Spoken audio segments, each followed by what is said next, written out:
Alright, so we have a door that we're applying two forces to, which means there are two torques.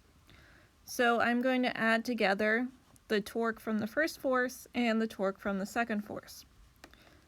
The torque from the first force is not that bad because the torque is perpendicular to R.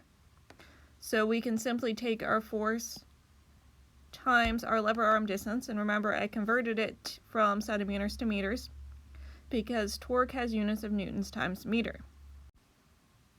And because my rotation point is here and my force pushes up like this counterclockwise, which is why I didn't put a positive sign there. Now the second torque, and that's the second force, is a little more complicated. First, because this force is applied at an angle of 55 degrees. So that means I need to draw in my components.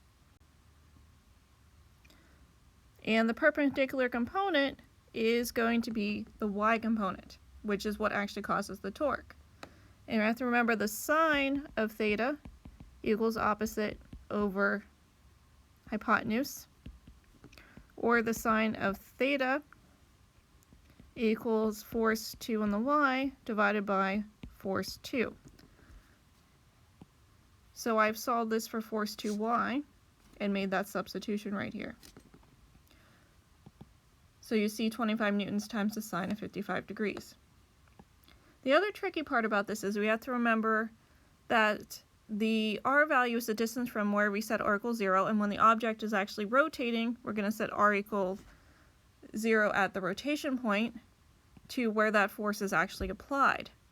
So it's not just plugging in the 20 centimeters, you have to go from the rotation point to where the force is applied, which is 20 plus 30, so 50 centimeters, which I've converted into meters. This force also pushes up and around, which causes a counterclockwise rotation, so once again it's going to be positive.